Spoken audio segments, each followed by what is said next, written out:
Welcome, BBCers, to episode number 130 of the Broken by Concept podcast, the number one solo queue improvement podcast in League of Legends.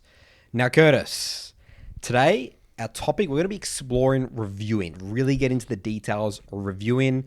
We've done 130 episodes of this podcast, Curtis. You know, some people come at different stages of this podcast. I think it's always important we revisit the fundamentals of improving the way that we think about League of Legends. And honestly, our work over the last 2 years, that's what we do. That's what we do all day. Review games. We learn. We're students of the game. So let's firstly talk about what we've learnt about what is a good review and a bad review. So let's list off some things, Curtis. Why do we review? What's the point of reviewing League of Legends games? What is the difference 8 years ago when we just thought you just play all day and then you just get better naturally because you just play lots of League of Legends? Yeah. So when I think of reviewing, we've got a few quotes. The quality of your review equals to the quality of your learnings. And remember, reviewing is, in my mind, I kind of compartmentalize it into two parts. You're reviewing things to refine your intuition, to make sure you're actually getting the correct, your intuition is getting guided in the right direction. And you're reviewing to expand your knowledge of the game and get a better understanding of situations and decision making. And because a lot of what we do in game is a blur, right? We make a lot of decisions intuitively. We don't know if they're correct or not. We can easily miss information during a game. Yeah. And because we only play the game through one lens, you're one player in a game of 9 other players in the game, right? You and 9 other players. They have their own perspective. It's very easy to kind of lose perspective over what is everyone else doing, how did I contribute to the game as a whole? Because you only see, you're in one very narrow lens, and because your mental stack is so preoccupied, it's unreasonable to assume that you're going to be able to process every little bit of information in the game. And chances are you might have indirectly impacted other people on your team without even realizing it. A classic example of that might be you're a mid laner, you get Prio, and instead of hovering out of vision and you actually hit mid tower. But if you hovered out of vision, you could have maybe indirectly helped your bot lane, shove that wave out, get a reset. That's very common in jungle, showing on the map by accident, or stepping on a ward, going for a bad gank. It's not just a consequence of that lane, it's also how you impacting the rest of the map. And we don't quite know to what extent these mistakes are impacting the outcome of the game in the game itself. We have to look at it in the review. Talking about the perspective of the 9 other people, it amplifies for each person as well because of the unfortunate narratives that we need to deal with in the league community about I'm the carry, my teammates suck. So all these things is also blocking you being able to get into the review and look at it objectively, even if you are reviewing the game after. And today I really want to focus on review quality. We're going to be talking what makes a good review. Some I guess potential dangers and things that we need to try and avoid when reviewing games, and the mindset when you're reviewing a game, because these are very important. If you have some bad review habits, it's going to bite you in the ass in the long run. One of our other quotes, Curtis, that we like to say on the podcast is reviewing is the medicine. Yep. And when we say the medicine, we're talking about how you can make more sense of a game, be less frustrated, your relationship with the game in terms of understanding, again, how you're impacting the game. Well, the way I view it is that, there are a lot of when you watch a movie for the first time and you just don't understand it. And you're left feeling frustrated when you leave the cinemas. You're like, what was that character doing? Or I don't understand certain parts of that movie. And so that what do you do? Looks meaningful, but I wonder what the deeper message around that was. And so in your mind, you've got all these unanswered questions, and they're just kind of in your mind, just going over and over. Like, what was that? I remember when I first watched the movie Tenet. I was like, I actually don't even know what the hell just happened. And that makes you think, oh, that was a shit movie. But then what you do is you go on Reddit and search up. It's like, whoa, that's crazy. That's so smart. Like the way the director did that. And it makes you appreciate the movie so much more. Exactly. Because there's so much going on in these movies, right? Like there's the soundtrack and little quotes that you miss and little details and everyone loves the Easter eggs. That's a big thing. Yeah, the Easter egg. Like Once Upon a Time in Hollywood was a movie like that as well. If you watch it for the first time, you're like, it's an okay movie. But when you understand the backstory and then you rewatch it multiple times, it gets better and better and better. Now, the point I'm trying to make here and why I use this kind of metaphor is that in League, it's the same thing. Like, you have all these unanswered questions, all these unaddressed things that you have a rough idea, and you maybe have a baseline hypothesis of like what happened, but you need to go back over and be like, okay, let's just make sure that I had the right idea about this one. Let's just double check here, and maybe you had a complete misinterpretation of the game state or the game pace or whatever the hell it might be, and you need to double check. That's why I like to view it. So reviewing's a medicine. It makes the game more fun for me. Yeah. Makes things make sense. It's just awesome. It's just awesome. And it's very hard, especially for our clients, to see the benefit. You know, when people first come into watch the podcast and see, people know about the reviewing, but some people are like, I don't really understand it. And it's actually quite intimidating sometimes. Well, we need to clarify, and this is what I've been really big on at the moment, is reviewing is a skill. It is a skill. That's correct. Skill within itself. You don't magically... Yeah. And that's what people think. People think, oh, I can't review it, and now I'm just a god. I everyone thinks everything. They think it's like anyone should be able to review. No, reviewing is a skill you learn, just like CSing or just like jungle tracking, whatever it might be. It's a skill. Very important. And there are narratives around that, like there is in any other skill. There are narratives embedded within that either prevent you from reviewing or having poor quality reviews. You can create bad habits in your reviews. Yes, in your reviews, you can have bad habits within your reviews. Yeah. Like you have bad habits with CSing or bad habits with trading patterns or whatever the hell it might be. So you have to treat reviewing as this very it's a difficult skill. It's not simple whatsoever. And I think we've learned through our experiences in solo queue, we've gotten better at reviewing over time and knowing where to direct our attention, how to streamline that process. And I go deep in that even in my recent YouTube video, the intuition, how to improve your intuition. I talk about different ways to review in that one as well. So yeah, that's I actually didn't even know that, by the way, when I first started coaching, and I didn't really think reviewing was a skill, and it took me a while to realize that it is a hell of a skill, and it's a very important one to develop. Especially what we've noticed reviewing different ranks is common situations we're going to see over and over again. I did a recent count of all my reviews in my Soul 2 coaching program. I've done 6,700 review games I've looked at, and I still think my review process could be way better, way more efficient, 100%, way better explaining things. You've done about 4,000, 5,000. Yeah, I did. This year is 2,000, just over 2,000 reviews this year. And the last year, very similar amount. So yeah, getting up there and near the 5,000 mark. And yeah, that's not even including your own games. Yeah, that's not even including my own reviews. That's correct. And so yeah, I'm just, like I said, reviewing is a skill. We just get better at it over time. All right, so what we're going to do here is that we have an example of a review. Now we're going to, this is from Neace. And why Neace? So Neace is obviously, we get asked a lot in our YouTube comments, in our communities, what our opinion on Neace and all that sort of stuff is. And, at the end of the day, Neace is, I would say, he's the figurehead, the leader of the coaching community on YouTube. He has 300,000 subscribers. And the thing is, I don't want to talk about Neace as a coach today. I want to talk about Neace as a player. Because that's what we're doing. Like us, we're coaches and we're players. Neace is a coach and he's a player. And we're not here to talk about, I have no interest. We have no interest in discussing what do we think of Neace as a coach? What do we think about his pricing point? All that crap. We're not interested in that. Neace is Neace. We're doing what we want to do. And that's none of our business, right? We're not interested in that. We're interested in solo queue. We're interested in getting better at the game. And today we're going to be talking about Neace as a solo queue player and his review process, which is very important, okay? So this is nothing about Neace personally or nothing like that. Very important to distinguish that. And Neace, right now, for context, he's over in Korea, which is, for people that don't know, Korea is the server of, people say it's the best solo queue, the hardest solo queue. So I came across this clip from my Soul 2 members, talking, because he started picking up jungle, and they said, Nathan, go look at some of his jungle games. And I popped up on his stream, and I was watching, just some curiosity, and the findings were quite interesting. Okay. So let's look at it. Let's look at his review process, and then we'll just react to this live. And the other thing, because I got some people sent me stuff about Neace saying how he's got these big claims that he's gone into the Korea server to try and achieve Challenger long term. It's his long term goal.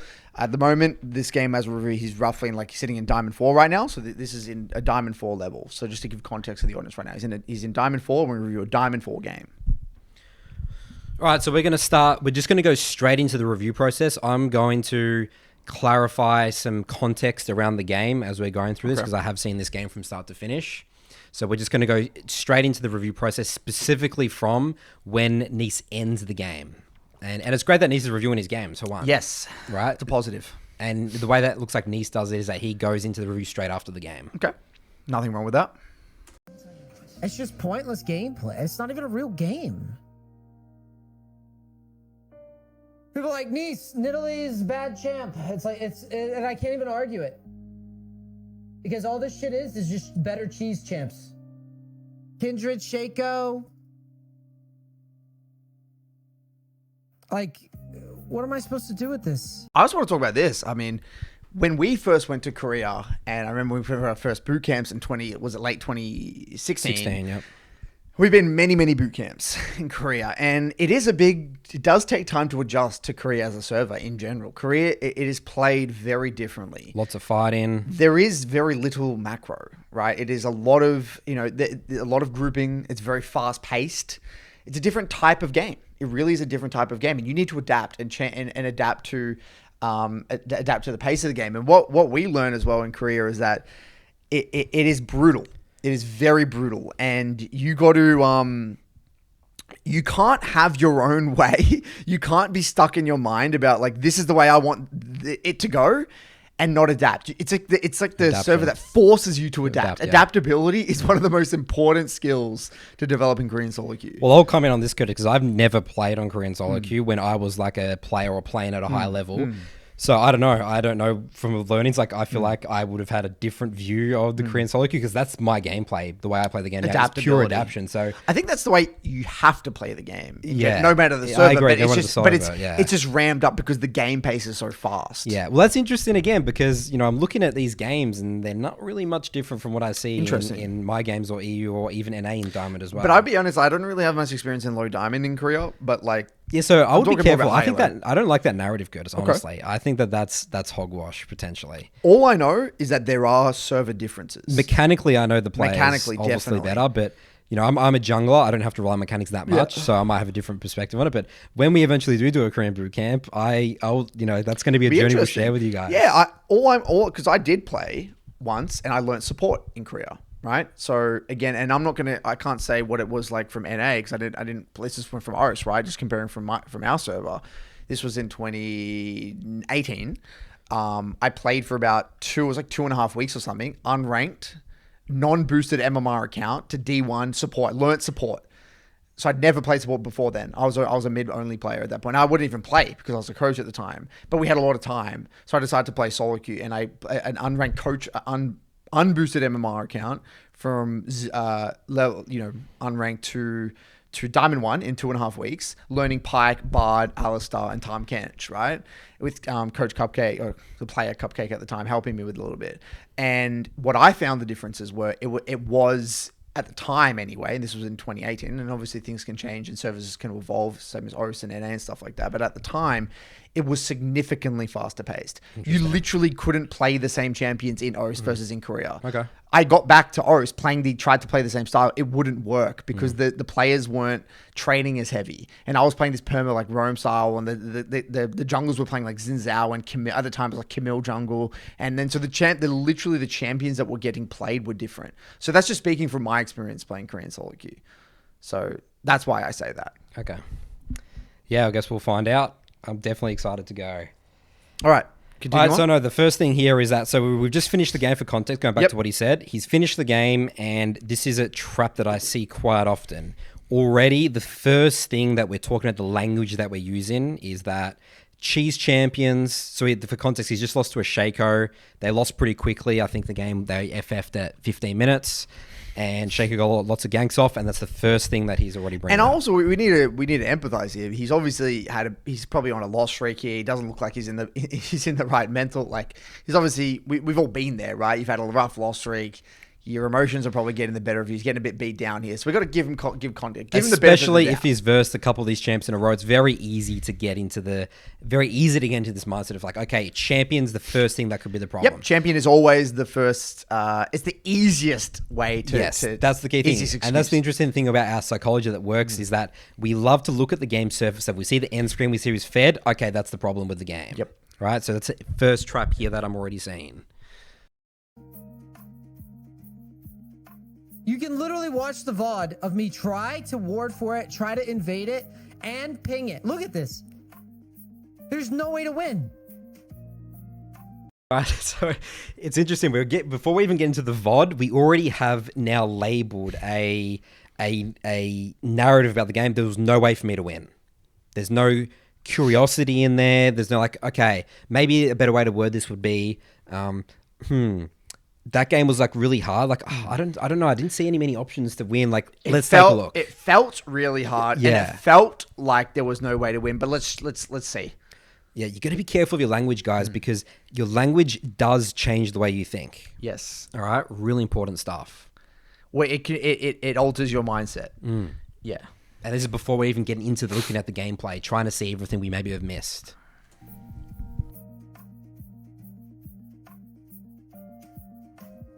There's no way to win in this early game. Look, other than just gamble and sit there, which I fucking hate it because it's stupid. Look.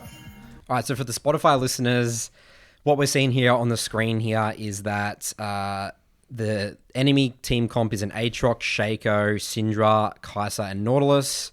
And his team he's got Yone, he's playing Wukong, and he has a Malzahar, Nami, and Caitlyn. Hey guys, let's invade. All right, so the first thing here is that he's already missed over in this review because obviously he's trying to do here, it looks like he's trying to explain why Shaco is the best champ in the game and he couldn't beat it in the early game. So what he's doing here is that, this is the way I'm reviewing this game here, guys, is that he is trying to invade to break boxes against Shaco. That's a very common strategy. Yep. Everyone knows that. Yep. The thing that I'll be looking here is that this is something that would be very coin flip in my eyes because especially the higher ranks you go and maybe the expectation from Korea would be a Nautilus they could all be 5-man stacking in the bush and they have Neace's team's very weak level 1. They would get absolutely insta-gibbed by the Kai'Sa, Nautilus, Syndra. Shaco wouldn't be that useful. I mean, Aatrox would just kill everyone here as well. So already here, this is something we've missed. And this is something that maybe Neace is inexperienced with. Maybe he's used to being able to break boxes. And, this is just me because I'm experienced reviewing these type of games with Shaco. And I've seen this many times and I've lost to this. Okay. So that's already the first thing that... so they use the Shaco that everyone knows, like the Shaco would ping assistance. You mean Yeah, like you maybe spam above the red stack. and stack there. And then when they come to the box, you can kill. Yeah, them, it's scary. It's scary. It's very coin flip here, Yeah. right? So, and again, you talked to me, Curtis, about Korean being high game pace. This is Diamond 4, and I'm surprised that they didn't do this at all, especially with how aggressive Korea is. You know what I mean? Like this is just the normal game of League of Legends in Diamond 4 and Platinum in NA and EU. What I mean, just to clarify, what I mean by fast paced is people are less they're less afraid to trade. Yeah, okay. I can see that. The lanes are played more volatile, is what I mean. All right.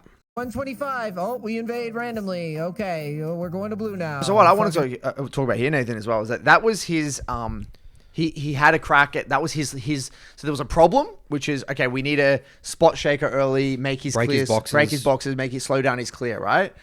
And that was so he had a potential solution. The solution failed, right? They didn't do it, right? The solution failed. So problem, potential problem, solution didn't work.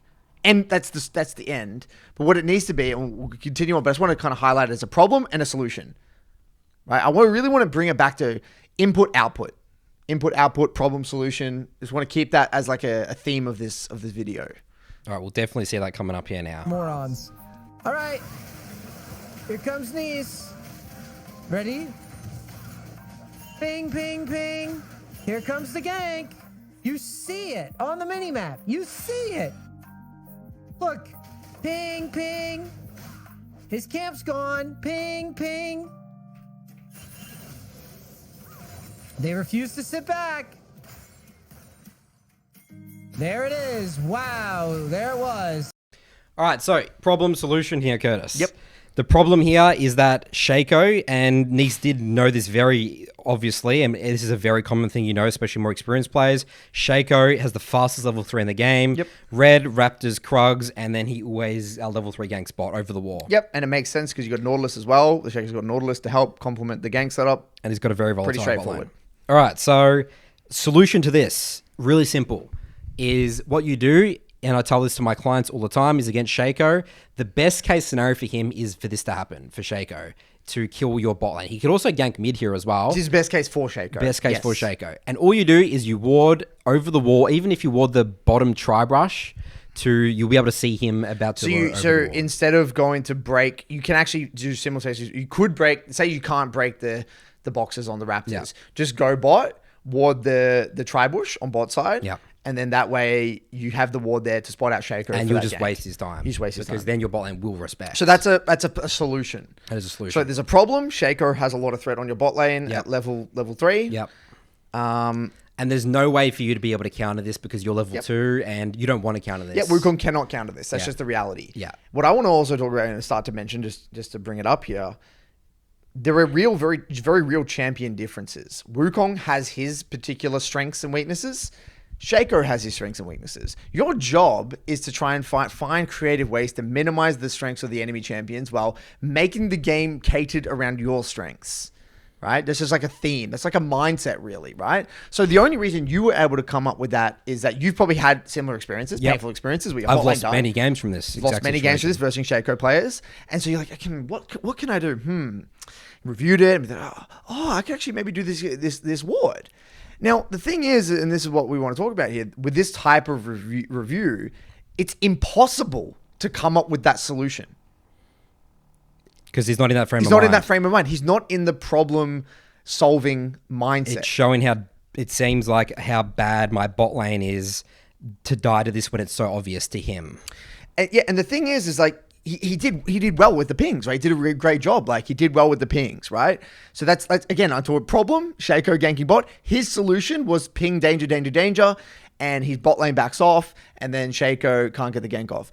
But again, there's a few things to consider here. He's got a Caitlyn Nami. Yep. Caitlyn Nami, basically, they have to shove. There's actually no way they can't. They basically have to shove in that lane. That's if they a get shoved high-pressure in, lane. they're kind of screwed. They have to shove there. I mean, then they don't really operate as a duo, right? So they have to shove. And so that solution that he's got, it's just not a good enough solution. It's not a reliable enough solution. So, okay, we've done the boxes, didn't work. We've done the pings, didn't work. So now this is your stage where you rack your brain and be like, okay, is there anything I can do with my pathing? No, I'm a Wukong, I can't do that. Okay, there. And then, all right, maybe I can do a creative ward or do something like that. Again, I'm talking, and I'm not even, it is about the specifics, but it's actually about the mindset here, the problem-solving mindset. You either got to, like, a victim mentality and like this is why I'm losing mentality, or, okay, how could I win mentality? Yeah, let's kind of plant that seed in there now. Love that. Very important. All she has to do is flash it. So that's very interesting there, talking about all she has to do is flash it. So it looks like his solution there, it's sort of out of his control, but you actually don't even want your Caitlyn to flash it, because if Caitlyn loses her flash early game here against a Kai'Sa and a Nautilus, there's a lot of pressure on your bot lane here as well. I think that's negligible anyway, dude. Like whether, I mean, it's like, it is what it is. They coulda, shoulda, woulda. Like whether they flash it or don't flash it, it's like, they don't have flash, they're screwed anyway. In my opinion. Like, I don't even think it's worth mentioning. For me personally. Well, because the way I love to look at it as jungle is like, here's an example, Curtis, right? Let's say you're playing, you're against an Aurelia mid. Yep. Sorry, no, you're the Aurelia. You're Okay. Aurelia mid against let's say a Azir or something like that. Okay. And you're pressuring really hard. And then the enemy jungler does like a really obvious gank or something like that. And then as Aurelia, you've just lost your flash. That actually changes a lot the pressure that's happening in the game right now, because you've lost so much kill threat potentially. Yeah. So that's why I think this is really important in the review as well, is that, sometimes you might think it's like, she could flash and stuff like that. But it doesn't really change whether you die or both flash, it can change. It changes. It's still big. It's still huge. Yeah. Right. So that's another way of viewing the game. Again, whether it's realistic or not to actually happen in the game. Yeah. Ideally, I don't want my bot lane to lose summoner spells early. No, your Caitlyn, you want your Caitlyn to be safe as possible. That's right. So that's, he's proposed a solution that I don't think is actually acceptable. That's not where I'm looking. That's not what I'm going for. Okay. I want to just waste Shaco's time here showing on a ward. Nope. Now here it comes, right to mid. No mana, pushed right up. Oh, you're dead too. All right. So, again, this is very obvious in the review to see. Malzahar, Curtis, you're the mid laner here. How would you... Yeah, so I want to talk about this. This is an interesting one. So I want to talk about it from a jungler's perspective, and I want to talk about it from a mid laner's perspective. So from a mid's perspective here, right? So this is that gank. Right to mid. And so here, you can tell that this Malz he's trying to do, like, he's in combat. Like, he's fighting. The wave's in like a pretty precarious position. And he's got no mana. It looks like he's trying to brute force the wave out into some sort of a tempo reset. It looks like... That's right. That's what he's trying to do here. Now... Look, at the end of the day, I agree. Like, it's quite reasonable, I guess, to assume that your mid laner could see this. But your job in League of Legends, doesn't matter if you're a mid or a jungle, is to make the game as easy as possible for your team to win, right? As a jungler, you don't have to think that much right now. You're just clearing camps. You're full clearing as a Wukong. Isn't it like very easy for you to ping danger that like, because it's obviously Shaco's done 3 camp bot side. He's ganked bot. He's going to be walking up the river. As a jungler, wouldn't it be very easy? Like you should now think, okay, he just went bot. I should pan my camera mid, and then danger being up the river that Shaco could be there. Like that's reasonable to assume, right? Absolutely, you should be pinging it. 2 things here. I mean, you got to take responsibility if there's Malzahar death simply because it's an obvious gank, and also your mid laner's wave is in complete trouble here right now. So as a jungler, you need to be aware of these wave states. Absolutely. To make and you talk about this a lot, where your responsibility as a jungler, you can ping. Because you have more information about the jungle's location than the mid laners a lot of the time. Their mental stack's way more. Their mental stack's overwhelmed. They're occupied with trading. And there's actually a very important point I want to talk about here. He's playing in Diamond 4. These players are Diamond 4 for a reason.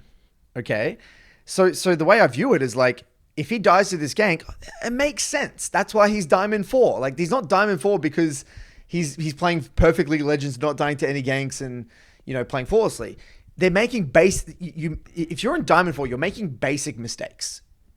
Even if you're in High Diamond, you're still making basic mistakes. There's no sophisticated mistakes going on here. His mental stack is overwhelmed. He's probably versing a Syndra, trying to brute force wave. He's panicking a little bit. That's why he's Diamond 4. So, whether or not that annoys you or whatever, it's just the reality of the situation. So it's like, okay, he died. Is there anything that I could have done here to prevent this? Sometimes yes, sometimes no. Sometimes a gank is a gank. It's but you unavoidable. must ask that question. That's the question that Neace needs to be asking, Yes. and not saying, "Oh, my guy's such an idiot for dying to this." Problem again. So the problem solution. Problem. My mid laner died. Okay.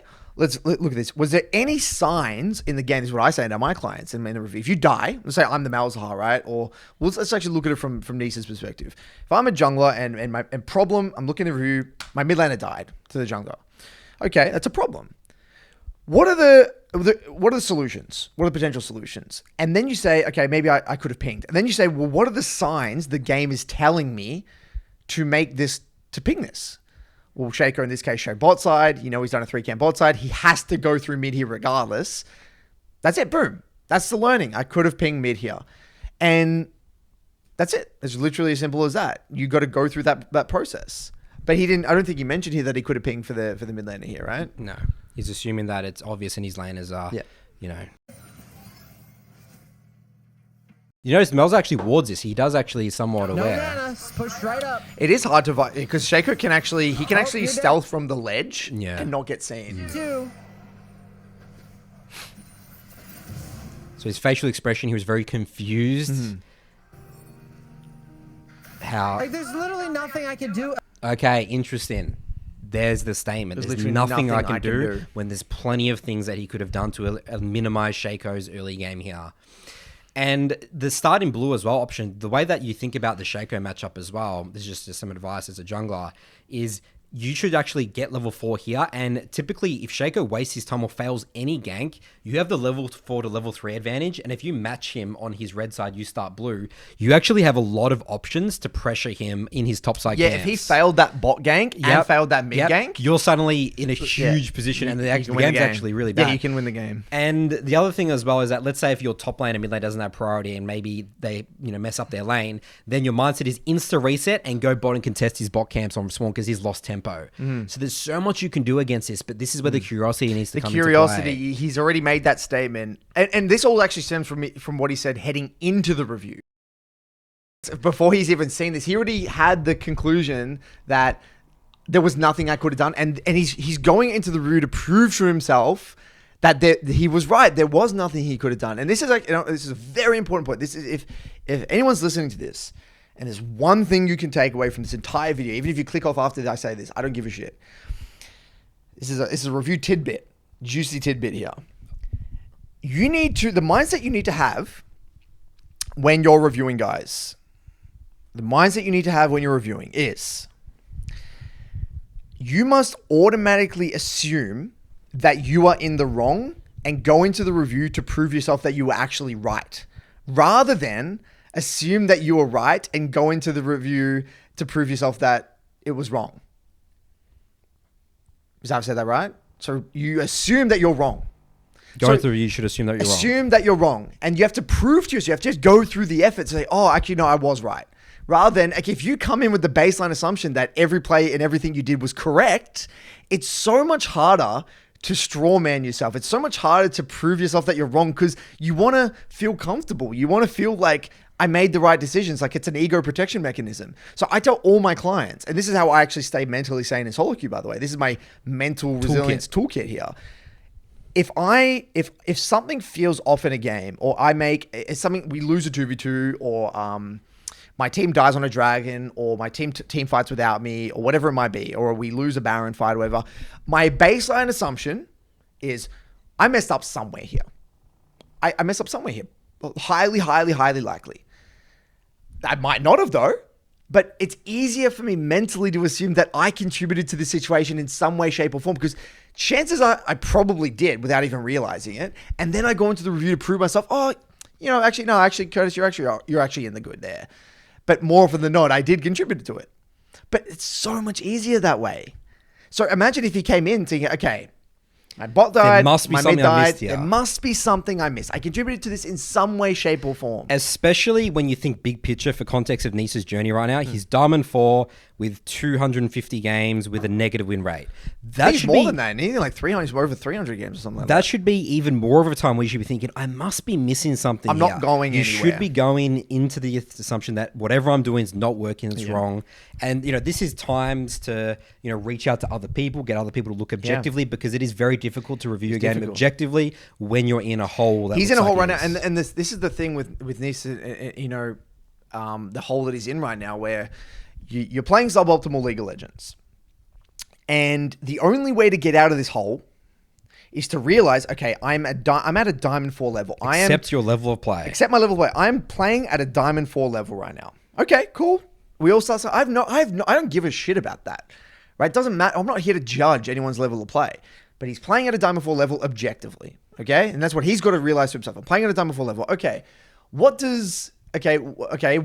Now my job is to make sure, I need to make Diamond 3 or Diamond 2 level decisions. So this is your assumption that you want to improve at the game. I want to improve at the game. Okay, so I'm doing something wrong here. Because if Faker was in these games, or Canyon or Bo was in these games, like, he would be out of this rank so fast it wouldn't even be funny. So obviously there's a difference somewhere in decision making. It's not just teammates. There's something that you're doing.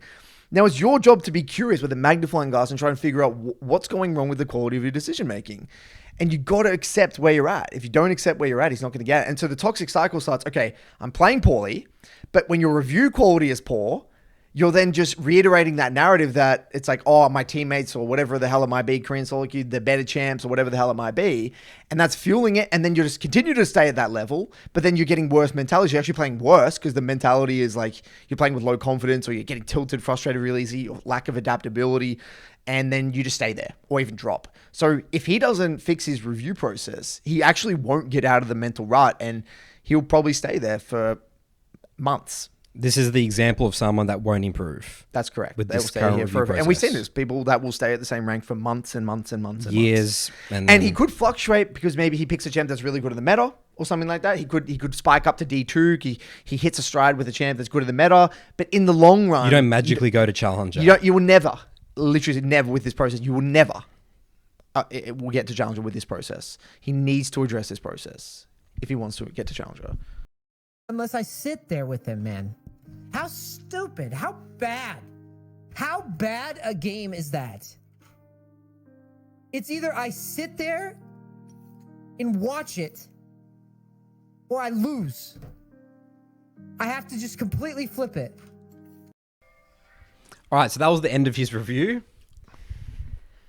So I think that's actually good that he has a quick end of review. Yeah, process. that's actually fine. Like that. I mean, in a weird way, like it wasn't an end of review. Like he didn't view it as an end of review in the same way you would review it as an end of review. He's saying it's end of review because my teammates. I have no hope of winning the game. I have no hope of winning the game because my teammates are so bad. So it's end of review. But you would end the review because it's like I contributed to these deaths and it's end of review. That's right. Two completely different mindsets. It's two ways to come to the same conclusion. Yeah, that's good. But so you know what we're doing here? You're going back into the gameplay because there was some things that he did after that. There's some, yeah. So what we're doing here is we're going back into the actual when he's playing live So now. this is not the review anymore. No, this is not the review. This is just me, what I'll be reviewing this with the client. And this is more to highlight how the language that he'll use here is also affecting as well his review. Because a lot of the time what I'm doing and what we're doing is that, you know, it's not always good, but you're sort of like doing quick review in your mind as well during the game, right? You're like sort of trying to learn on the fly. So this is sort of like I would say the premature review, which is also affecting his bigger review process. And this is language that I see quite a lot. And just a side note, by the way, if you're a Wukong, right? And like I still feel like, I mean, look, let's say those 2 deaths happen. Sometimes that's going to happen, right? Sometimes it is what it is. I mean, sometimes that can be game over, and sometimes you will just auto lose that game. There are going to be games where Neace has, where there is literally nothing he can do, and his bot's going to die to a gank, and his mid's going to get solo killed, and he has 3 losing lanes. That is going to happen. So the scary thing is when you're playing solo queue, right, and in this journey, he's misinterpreted this game as a 30% loss, an auto loss. This is not an auto loss. An auto loss looks like where there are times where you genuinely have like 3 losing lanes and you got counterpicked in draft. And that, but now what's happened, you're screwed. You're thinking every game is an auto loss. Because remember, the ratio is now completely fucked in his mind right now. Because now you're thinking, if that was a 30% loss, but the one before was a 30% loss, then the 40% losses are stacking up, right? And it's not making sense. No. And now it's all, so if you mislabel a game a 30% loss, that gets very slippery very, very quickly. And this is what we've talked about. We've had episodes before talking about the danger of the 30-30-40 rule. Yes. Very important. All right, so let's go over some other points in the game that he missed here, the way that I'll review it. So give you some context of the situation here. He is 2-0, so he did get some kills. He did some great game. I think he did after this. He did some good counter gank bot. Really good counter gank.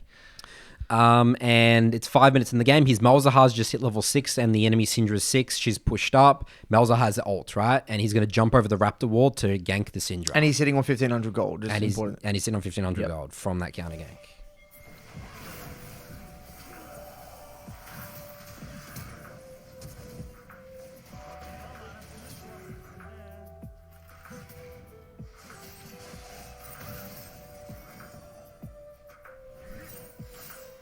All right, so he goes for the gank, and then he dies for the shaker. Yeah, not enough damage. Maybe if I had recalled and tried it, maybe. And his review there, that's what he's just done. He's just had a quick review, and his conclusion was that he should have reset to get items in. That gank would have worked. Do you want to touch on this, Curtis? Yeah, this is a very big part of the game. So Neace did a really good job of getting back into the game. So his bot died, his mid died before, to give context.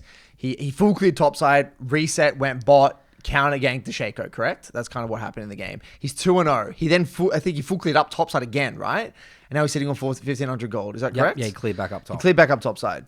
So he's in a really good position as Wukong. You're a 2-0 Wukong. You're really strong. He's got a lot of gold anyway. He can be really strong.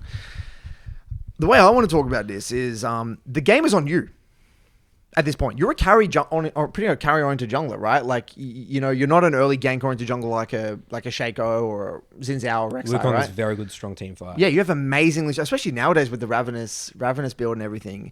So he's in a really good carry position right now. So when you're in this sort of situation, especially the contract you sign with the game as a Wukong player, it's like, I can't really afford to make mistakes as a full clear jungler. My early game's like not that strong compared to Shaco. Like I've already agreed that I'm not helping my laners in the early pre-first base. Like I can't help my laners. But you can't do it as much. Not as much, right? That's important to establish the contract. Like Shaco has his strengths and I have my strengths. And now it's time for me to do what I'm good at, right? So I think it's important to think about that. So there are many ways to review this. So I think this gank's great. I think it's a good gank to blow the flash. Like imagine here. Boom. Blows the flash. Small wins back Small off. wins, huge. Now Syndra has no flash. Malzahar's ult's going to be back up before Syndra has flash again. You got 1,500 gold. You recall right now. And you hit 6. You have a lot of threat on this Syndra. You're in a very good position, in my opinion. You don't want to be the Syndra here. I would not want to be the Syndra in this situation. You're in a very good position here, right? So okay, so this is where things get tricky. He thinks he can go for this kill. He thought he had the damage to go for the kill. So the two ways to review this. I'm going to tie this back to something. You might disagree. Let's get into this. We're getting into the weeds here. I talk about a concept called there's the learning phase and the execution phase of solo queue. So I believe, and I've talked about this in my Yona guide that's coming out. It will be out by the time this is released, where I view it in League when I learnt Yona, you oscillate between two phases. You have a limit testing phase, and then you have a conservative phase. And basically what this means is that if you are playing to really learn the limits of your champion, and like as one should when they're learning a champion, for example, to see your damage output, see what your champion can really do, see how much damage you can take. Like there is a phase of your journey where these mistakes, where he flashes for the kill here to see what he can do, is correct in the long run because you actually can see what your champion can do. But you got to realize that these sorts of decisions to flash over this guy and go for this kill, if we're talking about maximizing LP and executing, this is not a good decision to make for winning games. This is a good to learn a champion. It's not good to climb essentially, because as you know, and then you would probably say this, where take the flash, reset, go back, win the game through your win cons, right, and just play for yourself in this situation. My point is saying that I'm conflicted about this because, again, it's good from a limit testing perspective to learn more about Wukong. It's bad from a winning the game perspective. So we're talking about risk at this stage. He's a 2-0 Wukong with 1,500 gold. If we're talking about if this is the world stage, he's on the semifinals, he's versing SKT, you're probably not going to go for this play. You're probably just going to take the flash. You've got the 1,500 gold. Shaco could be here. It's risky to continue going for this play. I've got a Yasuo player in the MLA that is permanently in this state.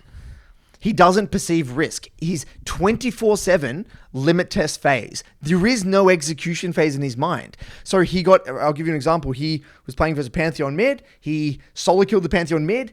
There was a huge stacked wave into the Pantheon, denied the Pantheon like 2.5 waves. The game's over at this point, right?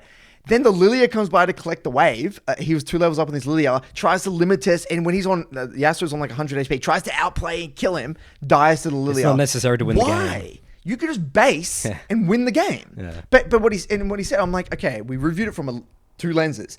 From a limit testing perspective about Yasuo, thumbs up. If you want LP and you want to win games, this is bad. So it depends on your time span. It depends on how you're viewing, where you're at in your journey. So if he thinks he's already great at Wukong and wants to climb, not good. If he wants to learn Wukong and really push his limits at the willingly lose games because of it, great. That's kind of my interpretation of this. But you got to know when you're doing those type of plays, so then you're not confused about, you're not blaming. You're not confusing why you lose the game. Losing games. That's the key. Because this is, in my eyes, I mean, I'm not a jungle coach and I don't know jack shit about jungle, but this looks like an end of review play for me. Yeah. You die as a carry-oriented jungler who's ahead 2-0 when you've got 3 losing lanes and you've got 1,500 gold. End of review. That's right. How do you make... So what are your thoughts on this? Break this one down for me from a jungle coach's perspective. All right, so this is really simple. I agree with you here. What we're going to do is get the flash small win because it's so low effort, because he just W's over the wall and E's once and you're good to go. But this chase is the problem. And so the reason that this is a problem here is talking about the value of a kill. Getting kills as a jungler is not like laners. When you kill your opposing laner, they don't really get like a chest turn or a move because that guy's dead, right? Like you're just got a numbers advantage on the map. But when you're a jungler, you overextend, go for a kill. The enemy jungler actually usually has a turn over you. Because he's going to know which area of the map he's going to go into. You're going to lose resources, your HP, mana. Let's say if he has ult, he doesn't have ult here, but your flash. The enemy jungle actually has a move here. So the other context as well, Syndra has TP. So even if he happens to kill the Syndra here, he doesn't know where Shaco is. And the wave's fine. Syndra's not really losing anything anyway. That's right. Because the wave's already out. Right, yeah. This is just a low value It's a low value kill anyway. Anyway. Yeah. And that's moving away from the way he was reviewing it in the game. I figured out how to get this kill, but bigger picture, what good jungling looks like is thinking about what is the value of this kill and what is the enemy jungler's move after this. Because typically what would happen here is that use all your resources here, you tank the minion wave. Yeah, let's say Shaco doesn't counter gank this. Malzahar has no ult in his Now Shaco can go invade and take your top camps and all that sort of stuff. Yeah, and you're actually bailing Malzahar out of a shitty situation. This is such a high value. This is such a good gank, right? Because it's so time efficient. Yeah. When I think of good jungling, I think of time efficient finishing ganks. They're not dicking around waiting for a while. It's just boom. Not overextending, running through a wave. It's a beautiful gank. Over the wall, instantly blows flash. Then this allows Mel's to get a free reset. You bail your Mel's out of the lane. Yep. Now he gets a free reset, probably gets his lost chapter or whatever. You're in a very, very good position. And Syndra might have to TP. She burns her TP and no flash. Amazing. Bam. Level 6 and kills. it's so quick. And Shaco can't really punish you that much here if you just go, because you're full HP, all your resources are all alive. That's right. And you've just pushed in the wave. You can't invade. Can't invade, yeah. It's a really, really good gank if he backs off right now. And that's how quickly things can change in League of Legends. It can go from really good situation to bad situation very quick. Yes. All right, so this is the big thing, and I agree. This would be the end of review because when you're ahead like this, you can't die. Can't die. There, and you have 3 losing lanes. I have a great example of this in my Rek'Sai guide, if anyone wants to reference that. In my full game example, I'm playing Rek'Sai against a Karthus that's scaling me. I'm 0-0-0 by 11 minutes. I'm aware that I have to make a high-impact play, high-impact kills to win the game. I identify top, slow pushing wave here, kill the GP, and then we kill him again. We deny 3-4 waves, and then we're back in the game. And then I go bot, and then I make another high impact play. And we win that game in 22 minutes. When that game looked like anyone else, if you make a mistake like this, instant lose the game. So it's possible, guys. I execute this in my games. I've seen this. I'm not a theorist. I execute stuff like this all the time. And also, what I want to talk about here is that it's very... Okay, so let's say... I want to talk about this, and I want to just visualizing here. Let's say he does this, and Syndra just survives, but Shaco doesn't kill him, right? I guarantee it's very difficult. What I've noticed with people with poor review habits is that they don't admit that they got lucky. And what happens is that they will look over this. So let's say we again, let's visualize for a second. Goes for this play. And let's visualize. Let's say Shaco then pops up right next to the Syndra, and Shaco's just can't get in range, and then he just walks out. Right? He would then think, he would. It's highly okay. I can't make this conclusion. I can't make this. Can't assume. I can't make any assumptions here. But based off what we've seen so far with his review quality, and to be fair, a lot of people make this mistake as well. It's a very common review mistake, is that they don't admit that they got lucky because they look at the positive and they lower, what's it called? They value the negative parts lower, if that makes sense. So you look at it and see the positive. Okay, great. I got the flash anyway. It's fine. You know, I got the flash anyway. It's all good. And it's well, okay, could I have actually just got the flash and back What's off? the alternative look like? What's the alternative look like? Because I get to save my flash to kill him later. Okay, I'm really struggling to articulate this, but I'll try my best. Curtis, here. I believe in you here. Let's do it. When you are climbing from, say, Diamond 4 to say, Master, you don't really need to have overly sophisticated reviews. You can just basically review your major mistakes and major deaths and get to Master, in my opinion, right? From our experience, what we've done, thousands of reviews. You can probably look at your key deaths. You can look at your basic failed ganks. You could look at basic skirmish errors, and you could definitely get to Master with those. Champ mastery. You don't have to do super sophisticated reviews. No. But if we're talking from a challenger review perspective, because what challenger really is, guys, and this is why we say anyone can get to Master, but not everyone can get to GM and challenger, is because the attention to detail is insane. That is why Master to Challenger is difficult. It's actually not really difficult in terms of it's more mentally difficult. It's mentally taxing because it's you can play well, but there's a difference between playing well and playing great. There's a difference between playing great and playing amazing. So let's break this down through those tiers. What does good look like? What does great look like? What does amazing look like? So here, let's say amazing. Start with amazing. Amazing is this. Boom. Insta back off. Insta back off, like you said. Because your mind says only to get the flash. That's amazing. And then so good, or let's say great, for example, maybe he follows a little bit. Maybe, he doesn't flash. Maybe he tries to chase and realizes maybe a second or two later, he's okay, fuck, I'm wasting time. I can't go for this. Backs off. But there was room for improvement. He could have been faster. He could have identified faster. And then maybe good is again, the gank's still good. And maybe he just survives. Shaco doesn't kill him. And it's okay, it's still a good situation, but it could have been better if I didn't chase. And then bad is what happens. Bad is what happens here, right? There's levels to this. So you can review this multiple ways. If he dies here, he could have been maybe I should just, depends how deep he wants to go is what I'm saying. And so a lot of people in Master Plus, why they don't get Challenger is they'll look at a play that wasn't terrible, Like maybe they didn't die, or maybe they go for a failed solo kill and they'll say, they'll look at it through one lens, like, oh yeah, they just survived. It's okay. I didn't lose that much. They will only go over the things that are really big. You can't just go over the really big things anymore. You need to say, okay, this just didn't work, but what did I miss by going for this? For example, I think jungle's an easier way to use an example of this. Let's say you're a jungler and you go for a gank and you gank and you blow this guy's flash. A challenger jungler will say, well, was blowing this flash even worth it? That's right. Why am I, should even be showing here? Is this valid? Is this worth my time? Because now do I expose my bot lane or do I lose dragon off this? How does this influence the game 90 seconds from now? Yes, that's a challenger. But a diamond would be like, they wouldn't even, it's like, oh, it got flash, great. It's more about in the moment. Diamond reviews is more about what's happening in the 10 seconds. Yes. The challenger's thinking more, what's 2 minutes look like? And so the reason I'm bringing this up is that Neace does not have challenger level review habits.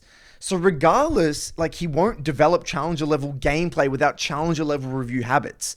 You don't get the attention to detail required to get challenger it's way more detailed than this.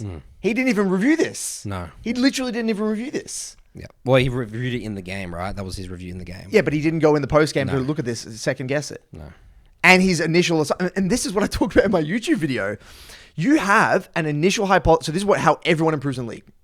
Everyone in the entire history of League of Legends improves like this. They make a decision like this, goes for it. They die, fails, whatever. They will make a quick little comment mentally, like him. Ready?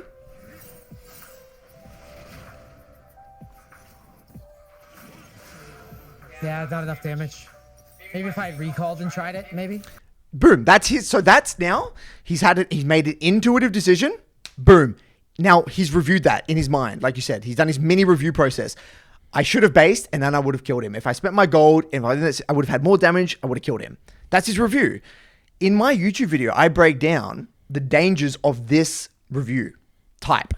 This can work for very, very basic situations where it's like, I failed my flash over the wall. It's very surface level. If it's a simple, basic situation where it's like, I obviously just missed my Jarvan EQ. I obviously flashed over this wall. I missed the smite. That makes sense. You can do that. This is very good. This is best case scenario, by the way, when you're reviewing. If you can actually correctly break down a situation immediately after, it's the most time efficient and most effective form of learning. Yep. When you get higher and you're in more complex situations, you cannot rely on your default instinctual breakdown of that situation because the situations are so complicated. Yeah. You have to attempt, and it's like a problem solve because you're not going to have the skills. Yeah, we're not saying that magically a challenger only knows how to review challenger and a master. You have to really start digging and do thought experiments. Curiosity. This is where this comes into play. So it's like, and that's okay. There's nothing wrong with having a baseline assumption. But what I talk about in my video, and this is what I do, I have a baseline assumption. I say, okay, yeah, maybe I could have played that better. I'm going to revisit that. I put a pin in it. And that's what the review quality is like. I go to these pivotal moments that I know that I'm not 100% sure. Unless I am 110,000% sure that I know this is the You've gone through every simulation in your head. If it's simple, sure. If it wasn't really simple, I will look over it again. Because this incorrect breakdown of a situation is worst case scenario. Because now what happened, your intuition is actually getting worse. You're actually blunting the knife. Yeah. You're not sharpening the knife, you're blunting the knife. You're getting worse. That was an incorrect decision. And you've told yourself, it was actually that going for it was actually not the problem. It was actually I should have spent my gold. That's the incorrect assumption here. But if you don't get into the details, you don't know if your intuition is improving positively or negatively. And this is how people just go in loops and circles. Yes, this is how people get worse as well. And that's how they get worse, yes. That's how they get worse this way. Absolutely. So I'm so passionate about this because I've seen it 1,000 times. Yes. And this is not about Neace. No. We're just using Neace as a bit of an example here. Yeah. Because, and the thing, this is everywhere. And this is why people struggle to improve in League of Legends. This is it in clear picture, clear daylight. Real time. Real time. All right, let's continue a couple more clips in this game.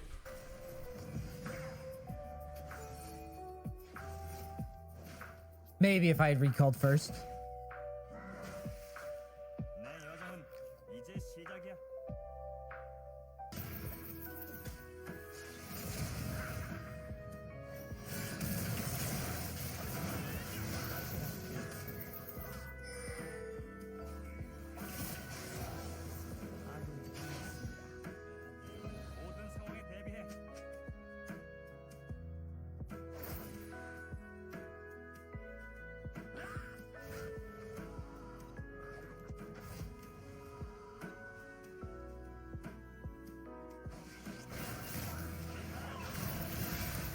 Draw. Amazing stuff. And he says amazing stuff, and he insta-pings his mid laner here. Now, this isn't really got to do with reviewing or anything like that, but again, this is just showing how these narratives that he's creating here of how bad his Malzahar is for not going to that play is poor form for sure. Oh no, so this is again what we spoke about just before. Yeah. His instinctual, like his read of the situation was Malzahar didn't ping missing. Yeah. Now that might be the case, but going back to what we said at the start, my juicy tidbit. You must assume that you were in the wrong and then use the review to prove that you weren't in the wrong. Right? What has he done? He's automatically... Now, this is basically... I'm right. I actually played this well. That was my mid laner's fault.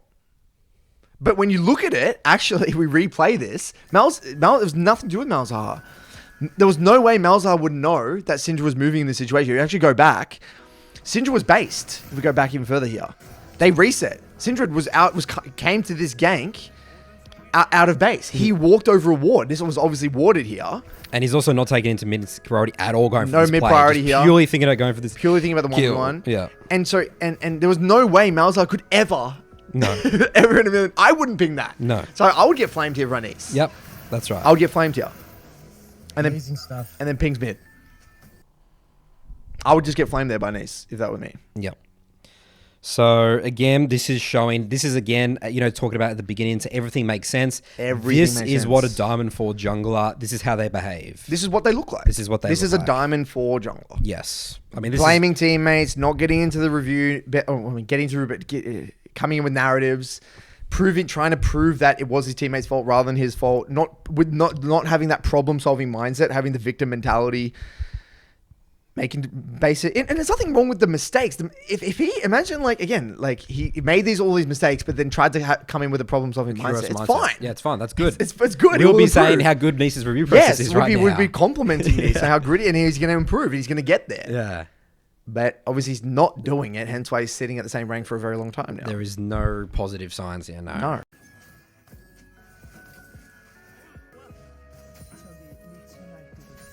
All right, and then the last clip was sort of his... I just don't know what to do with these people. So what happened now is his Caitlyn and Army just died again to a Kai'Sa that's 6-1 with Kraken Slayer.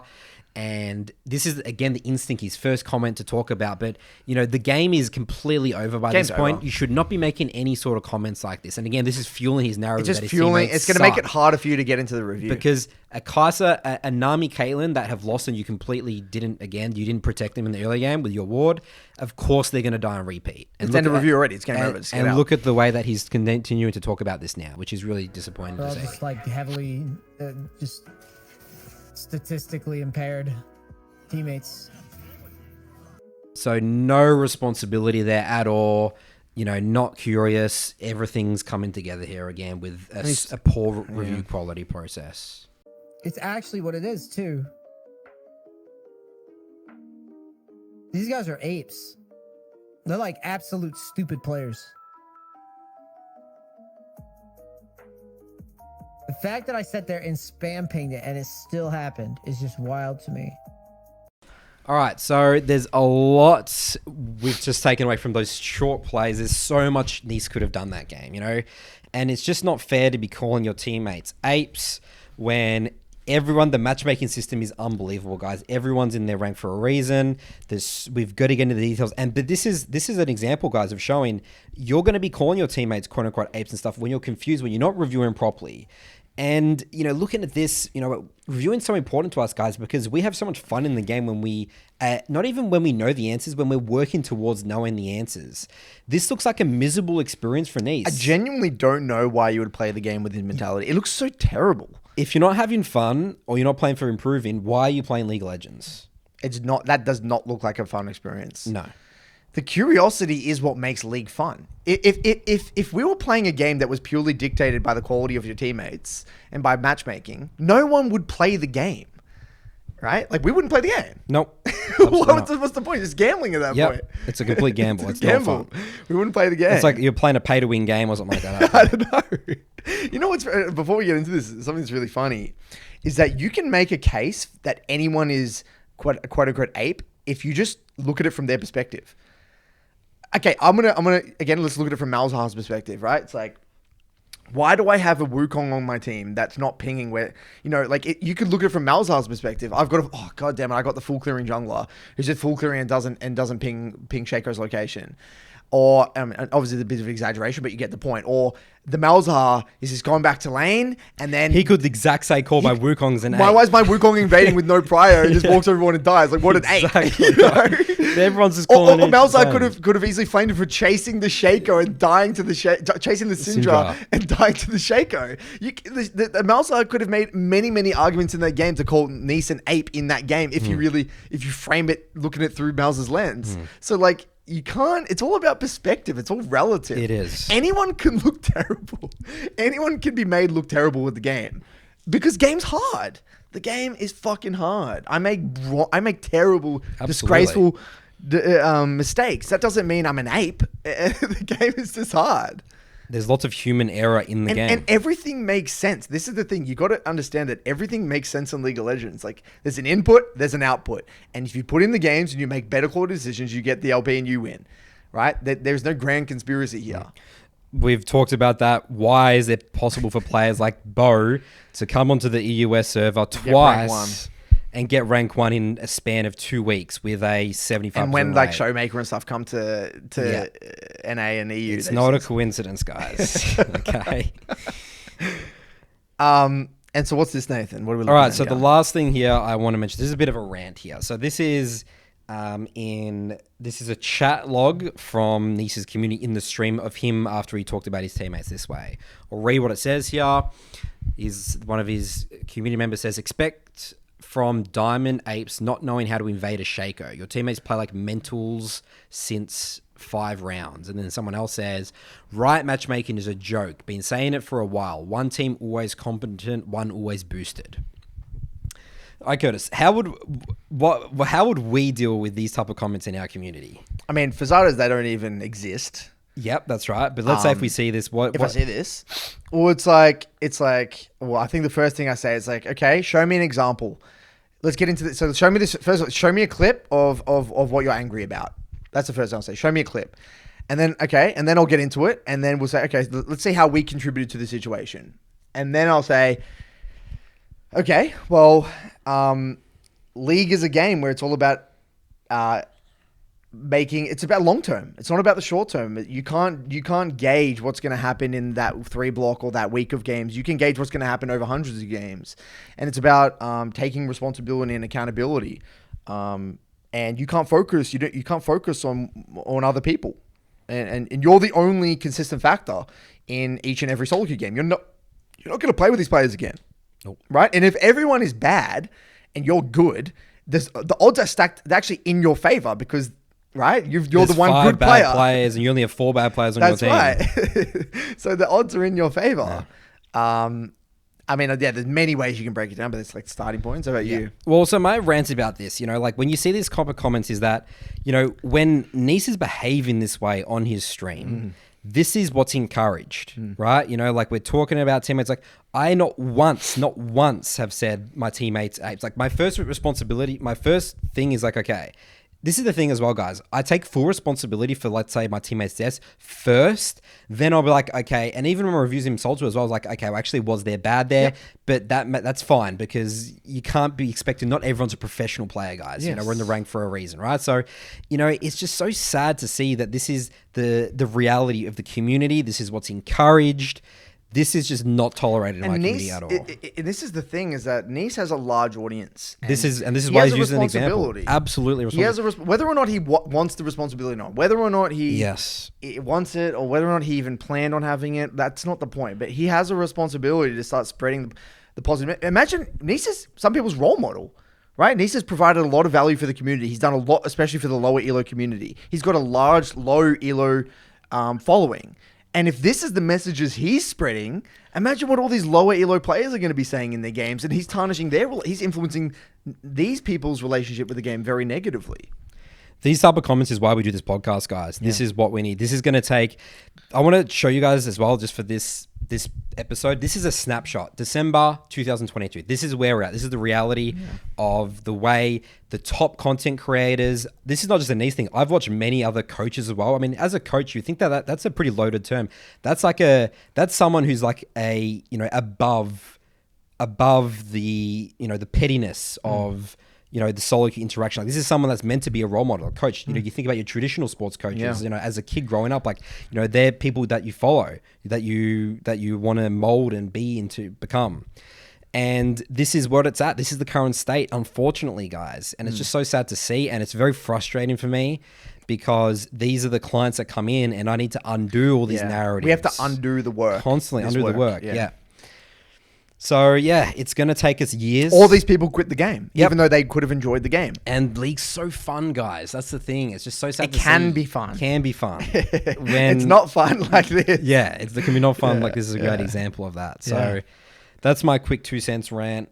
Just, we've got a lot of work to do, and it's going to take us We're trying to years. extinguish the fire here. Constantly. And I feel like when stuff like this happens, because remember, these are hour-long streams, and I did a couple of things. This is very normal. Nice is reviewing all day like this and showing this is how you review, guys. Yeah. The one redeeming thing, at least he is opening the review. That's right. That's a good positive. start. That's a very good start.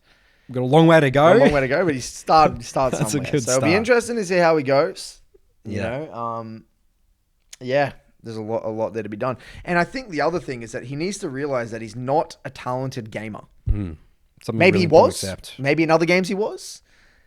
But we both had to get over this. Yep. Right? We were good at one point, right? When we were younger.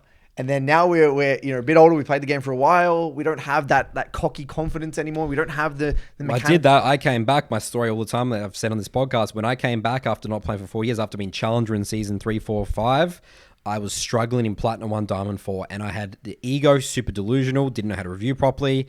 Until I accepted my reality of play, then I had to put in insane work, self-reflection to get to challenger where I'm at now. Exactly. You cannot rest on your previous laurels. You're challenger in whatever season. It doesn't matter. Nope. This is your level of play now. This is it. This is the reality. This is your process now. And everyone's getting better at the game. So, like, regardless, it's like you got to get better. And you're obviously not talented, because if you're talented, you would already be like GM by now. You're not a talented gamer. But that's hard. It's really hard to especially if you thought you were talented, especially if you would believe you were talented. So he's got to really put in that work. We say a lot. Some of the hardest clients that come into us that we have to deal with is they were, let's say, Diamond 1 season and now they're gold. Yeah. Like they've gone backwards. They're the hardest because they've got all these narratives, then it's like, okay, well, I should just be that ranked right now. Because it's expectations. Expectations, correct. Yes. In a way, fundamentally, when you have that mentality, you think you're above others in your games, that you deserve to win the games automatically. And that's going to make a sloppy review process. That's right. That's automatically going to create that. You're coming in with the victim mentality, not a problem-solving mentality. You're searching reasons why you are losing rather than why you could be winning. Get into that curious problem-solving mindset. So I hope this episode was helpful in terms of thinking about all this segment. We'll go into Mailbag about, what you need to think about reviewing. I love your analogy about the different levels you can look at a single play. There is one thing I will want to touch on here that I think is a beautiful little parallel to this. This even extends even to how you perceive a champion. So this I'm assuming is likely happening with this in his journey. He's referencing a lot of champions and champion strengths and weaknesses. There's many clients in my Midland Academy, and they come in, they have preconceptions about a champion. They will say things like, Ari is a weak laner. And because they've got this this narrative or this belief, right, that Ari is a weak laner, when they play the game and when they review the game, that belief is actually shaping what they see, because your belief or your mindset is like a lens. It distorts reality in front of you. So if you come in with the mentality that Ari is a weak laner, you're going to be finding reasons in the review to bolster up that belief that it is a weak laner. So, but if you come in with okay, she can be weak in certain situations, but she can be strong in certain situations, you're not attached to that, okay, Ari is weak in the early game, I can't do anything. Because that limits your creativity. And so what I've noticed that people have these like very strongly held beliefs and narratives about champions, whether it's they're really OP or whether they're really weak in this certain stage of the game, and it actually shapes and influences their review process. Play the game so rigid. Yes, they have a rigid way of viewing the game because of this. I had a great example of, then there's a new narrative about the Udyr. Have you seen the Udyr Prowlers, the one shot with Tiger Stance? It's like the most damage in the game. You can do like 2,000 damage in a second. It's like insane. And I was reviewing one of my members, Soul 2 members' games, and he had that narrative that Udyr's always, I can't even get him melee range, can't go, but he was in a situation where the Udyr was obviously easily able to kill, but because of that mindset, he's missing clear opportunities in the game as well. And he said, in the review, I didn't even see that because I just thought that if I go near Udyr, I get one shot. When he didn't have his empowered Q up, like it's impossible. Yeah. And then that's a really, really good point, because when they have a view of the champion like that, they don't punish cooldowns. Yes, that's right. Because they assume that they always have it up and you can't go anywhere near them. Because it's like, it's the best champ in the game. Can't go near them. That's right. I actually had that with Shaco and with a lot of actual champions in the game, Kindred and all these champions. And if you don't bother to get specific, you're just like, I would automatically assume that Shaco always has Deceive. Yeah.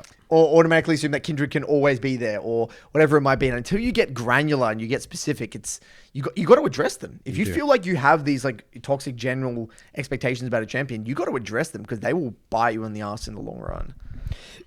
Absolutely. Mailbag. All right, let's jump into Mailbag, guys. Away we go.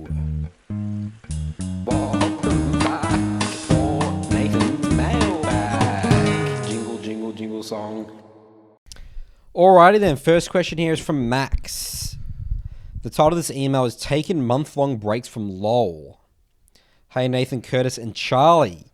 Max here. I've been jumping in and out of Soul 2 recently, so Nathan would know of me. He's a Volibear player. He plays on OS.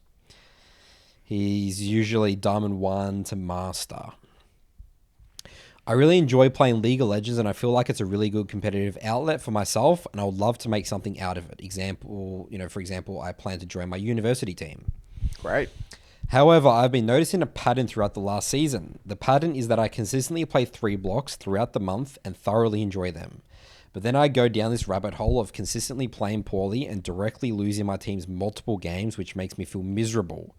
So miserable that playing low is the last thing I want to do, thus leading to me breaking from solo queue, which is detrimental to my progress across the year.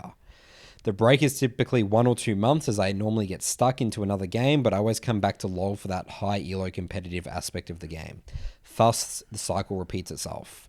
I've tried just queuing up almost against my will to overcome this hurdle, but no matter what, I keep seeing obvious areas of my gameplay and continue playing below my level. I've tried various things, but the only way I've found to overcome this issue is a break from ranked. I'm not sure if it's a mental/motivation thing, but any help would be greatly appreciated. Since he's a jungler, do you want to tackle this one first? Yep, so some things that I'm seeing here. Red flags. But then I go down this rabbit hole of consistently playing poorly and directly losing my team's multiple games, which makes me feel miserable. So this is great. It looks like he's saying that he's taking full responsibility for his games. And Max does have a pretty good... I've worked with his review process. Definitely can see the basic mistakes that he's making. All right. So, I guess I have lots more context on Max. But specifically with Volibear, you know how we talk about... So he basically was pretty much a one-trick. He played a lot of Volibear. Volibear is a champion. I played a lot of Volibear this year as well. You can lose your mind playing that champion. It's a very sort of not sexy champion. I don't know if Max is the type of... I don't know well enough to know the type of person to just play that really boring playstyle, because he played the full tank build, that sort of stuff. Volibear jungle can feel pretty bad to play. So already that's like a champion. Maybe he needs to refreshen play a different style completely. Being play a like an one-trick, assassin. you got to be a very specific type of person. Especially like a tank. Trick. Yeah, dude. I'd lose my mind. Yeah. It's hard to sort of kill people. So that's my first thing. Okay. The next thing here is, taking the break here. I'll jump in here. So I approach this from a different way. Okay. I want to address why losses feel so painful. Now, I've had a few clients like this, and breaks are just a band-aid solution. If playing League is that painful, there's a problem. You need to address the problem. Why is League or losing game of League that painful? Well, there's a few things. Number one, he's actually delusional about his level of play. He's got expectations. His expectation is that he's going to be able to play a certain way, and he shouldn't be making these mistakes, and because he's making these mistakes that he shouldn't be making, that's frustrating him, and he's needing to take a break.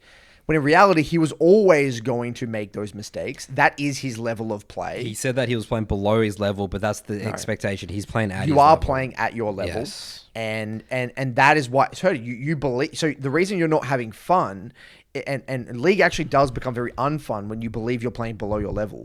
When you realize, over playing League for a long time, you actually realize this was always your level of play. And that's just kind of like a defense mechanism, or you're just delusional, or don't really have the full picture about the game, or don't have a deep respect for the execution aspect of the game. You will find it miserable because you're like, well, I like playing the game when I'm playing to my limits, and I have these amazing games, and look, see what I'm capable of. They're fundamentally forgetting about the bell curve, right? The bell curve. You're sitting at D1. You're sometimes making decisions maybe, or playing a game at a high master level. You're sometimes playing in a game at a low diamond level. Yep, sometimes his gameplay is beautiful. I'm like, I'll do all the decisions in this game. Great stuff. But if you were making those decisions consistently, you would be at a higher rank. So what you got to realize is that it's not that is his level of play. His lack of consistency is what is making him Diamond 1. But if you accept that and you own that, and you manage your expectations, like, okay, that is my level of play, you're going to have a much better relationship with the game, and the losses won't be as painful because it's like, oh, it is what it is. I went out there, I expressed my best self, I lost, I made my mistakes, take a look, get into it. I think you're spot on, though. I think it's that in combination with playing very hard Volibear games. Volibear is not a blind, pickable, great champ every game. If you have another tank on your team, you're doing no damage. You're doing no damage, or you're versing a lot of mobility, you're versing Aries and stuff like that. You're just going to do nothing, and you're versing like a Graves or something that's just like power farming, and then you mess up a few ganks. You just lose. You just lose. So like, I think he needs to do a few things. He needs to completely refresh his view of the game, playing a champion that is kind of different to Volibear, maybe a non-tank oriented champion. Damage champion, like carry Diana or something Kindred like that. or something. Yeah. Just completely shift his perspective. Yeah. That will expand his view of the game. They'll do two things. It will have more fun, I think, and it will expand his view of the game fundamentally. And this is what I tell people. It will give you that ability to alternate between different styles, and then it'll keep things fresh for you, as well as understanding and having a deep respect for the bell curve and the execution aspects of the game, and that it always was your level of play. That's what I think, and that should prevent the losses from being that painful. And the worst thing you could do for these players is actually take a break, because the break is just a band-aid solution. There are times where you should take a break. I'm not saying breaks are bad. Breaks are actually very important for certain people, especially when you've been playing a lot of games, you're burnt out, whatever. This is not burnout. If you're getting burnt out over short periods of time like that, that is not burnout. Is a long-term thing. That's when you've been grinding for like 2 years or a year and a half, and you're burnt to a crisp. That makes sense, but that is not burnout. Here to tell you that. No. Yeah, I agree. I think you put it well. He says he's miserable playing LoL, the last thing he wants to do. And well, that's what happens, because you go into a game, and if you forget that feeling, you're loading up like, oh, here we go again. It's going to be like, that's not good. You're not having fun. He's lost the fun aspect. What brings him fun? That's the first question he needs to answer. What do I enjoy about League of Legends? Sounds like he's a competitive person. He likes the competitive aspect. So if you want to be a competitor in high elo solo queue, you got to have a more diverse champ pool. You got to have at least like Nathan. When you're playing Volibear, you weren't only playing Volibear. You're playing a bit of Rek'Sai and a bit of these other champions. So you have diversity. You have some sort of diversity. Being a one trick is very, very risky. Yes, especially in terms of your motivation with the game. Yes. All right, moving on here. This one's from Wilhelm. Title of this email is, why does team play work for improving at traditional sports but not league? Why does what? Sorry? Team play work for improving at traditional sports but not league. Hello, Nathan and Curtis. You often say that solo queue is the best way to improve at league. In contrast, traditional sports, to my knowledge, have nothing even close to the solo queue ladder. Why are people able to improve playing on teams in traditional sports but not league? Drills, culture, and more experienced coaching come to mind as possible reasons. However, I'm not familiar with traditional sports, so there could be more factors. Do you think solo queue would be the way to improve at traditional sports if it existed? Do you think there are options in traditional sports missing from league that would make team play a viable way to improve? You don't. You don't improve from team play in any traditional sport. Right? Think about it, right? Like okay, so like let's take NFL for example, right? American football. They don't improve really. Like they don't use the game day to improve. The improvement is in the review of that, but also the drills and all the practice sessions that they're doing. They're drilling their plays, mapping out their plays. That's where the training is done. And the physical aspect of it. The physicality. They go to Only the you gym, can. training. Your body's your body. No one else helps you with your body. That's right. So I don't think the players view that's execution time. That's putting into action what we've learned throughout the week and the year and the off season. So I don't actually believe that in traditional sport there is actually that much improvement on game day and when you're playing in a team. I think Wilhelm's confusing maybe as a kid, you're just chucked into a team and there's your only practice with the team and stuff. Only the best players that we knew growing up, they did training by themselves separately, but that's different, right? When I thought of all the, in like when we were younger, like when I played football and soccer and stuff like that, the best players always had a father that was obsessed about the sport and they would train outside of that game day. They would always do their own training on top of the training that they did with us during the week, you know? Yeah. They would do extra training. And that's what made them so good. They weren't improving on game day. They were improving in their own training. Yeah. But, you know, I think there is an element of like, you know, you can learn from those experiences because you're like, you know, you execute and you're trying with intensity and stuff like that. But that's... You get used to like game pace and, you know, what the enemy is going to do. Learning, but it's minimal comparatively to the preparation that you put in, right? Like all the fitness, the cardio and all that. So I think you just can't compare. No, you can't compare. You can't compare these physical sports. But really. I mean, solo queue is team play still at the end of the day as well because you're understanding what players and champions want. You know, like it's this weird thing where solo queue is just solo. It's not like why is it that for me as a jungler, I am like one of the highest rated junglers in solo queue, but I don't play a carry style at all? Why is that?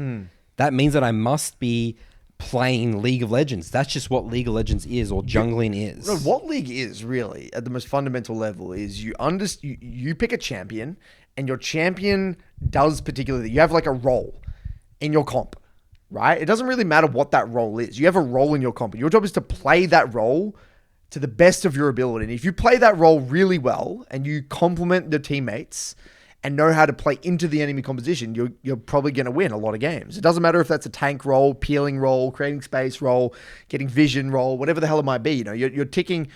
It doesn't really matter what the role is. You just got to be good at what your role is. That's what we talk about in solo queue. Like solo queue is about doing your job. Do your job. Do your job. And obviously your job, you have to interact with other people. So you are theoretically on a team. You've got teammates, you're helping your team. But when I think of team, I think of like set plays and like a lot of organization and communication, and there is very little to no communication, and you're basically just doing your job. They do their job, and if we do that well, we're gonna win. So like all my AD carry has to do is I have to peel my AD carries, so they still have to do their job. They have to like hit their abilities and kite, tether, and do damage. But I got to also make it as easy as possible for them to do their job. So there's two jobs there: peeling and like doing my thing, but then also trying to find ways to make it easier for them to do their job, right?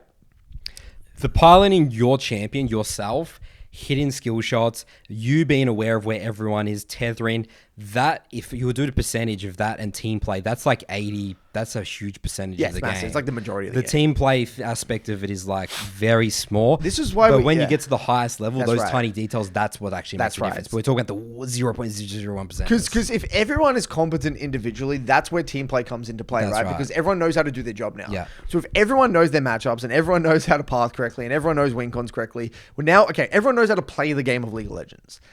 Now that's where actual team play and actual strategy is employed. That's where creative level ones and, you know, team fight optimization and like creative macro plays as you see in Worlds, like all this crazy shit. Because you need to find advantages in other creative ways, because if you just sit there, you're just going to lose the game. Because the thing is that if you're not competent individually and you don't know how to reliably do your job, that will be the first thing to get exploited. And that is the easiest thing to exploit. So for example, this is what we talk about. If you get a team of 5 challengers and you put them against 5 master tier players, You've been scrimming every day for years and have all these crazy comps, and it won't matter. Doesn't matter. You get It won't matter destroyed. because they don't know how to do their job enough, well enough. So the 5 challenger players will just do their job way better, and because that's 80% of the game, they're going to win the game. That's right. And they would never play with each other, never talk. They wouldn't even have to be on comms. No, wouldn't even have to be in comms. No. Straight up. All right, I think that answers that question. We'll do one more here. This is from Aiden. Top laner looking for mid and jungler perspective. Hello, coaches. I'm a top lane player currently struggling a bit with narratives about the impact that I'm having on my games. For me, it can feel that I'm on my own and am not helping too much until the mid game comes where I can output major pressure onto the enemy towers in the side lanes. I'm wondering what you guys think about the role from your outside perspective. When do you feel the biggest impact from your top laners in your games? How about from the enemy top laners? Are there any mistakes that you often notice top laners making? How do you see their role within the game holistically? I've actually played a lot of Yone top on my Yone journey, right? So I just employed a lot of the things I learned from other top laners, like versing them. And the number one thing we speak about in this podcast is that good top laners, they know how to be there for major fights. They know how to group well, right? So I'm playing Yone top. In my Yone guide that will be out as this is released, if you go to the I think there's a section where we go over mid-game simplified, I think it's called. Me and Tim go over a few examples. I go over one example where I actually play Yone top. And I'm not even actually that fed. I'm versing an Ornn top. And you see how I play the macro game? I actually carry from a Yone top perspective. Just shoving and moving, finding my farm windows, and being there for the major fights. Even if I had TP, I don't want to TP late to a fight. I want to be there from the side coming in. Watch that. That will actually show you how to be a high impact top laner. I mean, obviously through a Yone lens, where I'm just always there for the major objectives. I'm always there for the major team fights. Just boom, boom, boom. And then when there's nothing happening, I'm farming, shoving, getting pressure, making them react, and then coming back. I'm not split pushing. I'm playing that pressure game beautifully. So that's what I'd recommend. That's what a good top laner is. They know how to get farm. They know how to be there they know how to time their roams and be there for the major fights and do their job and execute it when they need to execute it. The amount of games I've lost from a fed Aatrox that runs down to a dragon fight at 12 minutes is unbelievable. Yeah, because no one can concede it. It's like, we got to fight this dragon, then Aatrox comes and cleans up. So typically the most easy way to dominate from top, right? What I've found from top lane playing Yone, you win via wave management, you use that wave management to take good trades into a good reset. Then you've now created a TP advantage. You force their TP, or because you can shove tempo reset, come back get a free recall without them being able to shove the wave out. You freeze, you've got a free buy over them. They can't get the wave out. You freeze, so you take a good trade. They have to base and TP back to break the freeze. Now, boom, you've got a TP advantage. And then you can do something with that or heavy trade into your TP. Now you're one step up all the time because you're one base on top of them. So you always get pressure. And then you can kind of do things from there that snowballs into whatever it is, a mid-roam or a Rift Herald or whatever. So that's a very specific situation, Curtis. If I think about the fundamentals of doing your job as a top laner, I love top laners like this on my team. They're not losing the game for my team. They're not getting, frozen on, or like they've got solo killed a couple of times. Because then what that is now done, that's like a leakage of the map. If I think about who's the best top laner on our server in solo By queue? By far. Let's look at some things that make him make games hard. He's always strong. He's not losing the game for his team. Yes. Even if his team's all losing, he's just chilling 0-0-0 0-0-0, not or something dying. like that, right? You never have to unbreak a freeze for him or like come up to help a wave or anything. He's just always in a good position. Yeah, Good wave. Well, you might states. have to do that sometimes, right? But like he's not doing. There's consistency. So much there, consistency right? there, yeah. There for major fights all the time. He knows how to shove and move and be there for major team fights. Yep. For a dragon or something. Yep, impacting those dragons when they're coming up. And what else? Yeah, not dying to ganks. I mean, just not dying, tracking the enemy jungler. Soaking pressure. Soaking pressure, yeah. So, like, not dying to dives as well. Like if your jungler ganks bot, if Nathan ganks bot, he's not dying top. No. He understands when, especially like the jungler, okay, my jungler's bot side, I'm not taking any heavy trades top because then that reduces the potential for a dive. Or, yeah, that's really a dive or getting... It is a lot of basics like that. If you can just do that, that's going to get you a long way. That's right, absolutely. Yeah. And that's predicated on knowing your matchups and good wave management and good resets. Yeah. All right, so that's more of, so Biopen is more, I view it more as like a tanky lens, like a tank lens. I mean, let's think about someone who plays like carry champs, like Camille or something, Fiora. Oh man, they're just obviously winning the 1v1. Yeah, winning the 1v1. Getting pressure. Yep. And then a lot of them, they influence mid really well. I've died to many Riven roams really? mid. Yeah. Yeah, Riven roams. Riven roams all the time. Deep wards probably, I'm assuming. Again, I would say that you're just hard to kill, like a Fiora or Camille. Like they're not Eing aggressively when they don't need to. A lot of top lane is really just, you're being a pressure sponge. You're trying to drag as much people to your lane and not die. That's what annoying Fioras do, right? It's like, the most uncomfortable situation, this is why I hate being in a Fiora, when I'm versing a good Fiora, is my top laner can't survive, right? We know they're going to die to the Fiora, and the Fiora is just winning the side. So then my top laner, because they're bleeding CS, they're going to get dove, or they're struggling. They either have to group to brute force a play, or they have to ping for assistance and get the jungler to come. That's the worst situation. Yeah. And then what the Fiora does is either then 1v2 or just waste the jungler's time, and then the rest of their team has pressure relief because the jungler's showing on the map on the other side of the map. That's annoying. And I don't know as a mid laner, I don't know what to do in that situation because I can't kill the Fiora. It takes me too long to kill the Fiora. And then if I go commit to that side, then we lose drags or barons or whatever the hell it might be. It's just a lose-lose situation. So they just know how to play that side perfectly, pressure, stack waves while not dying. The key is not dying. Sinking pressure with the team. Oh, so he talked about, the narratives and the visible narratives he has.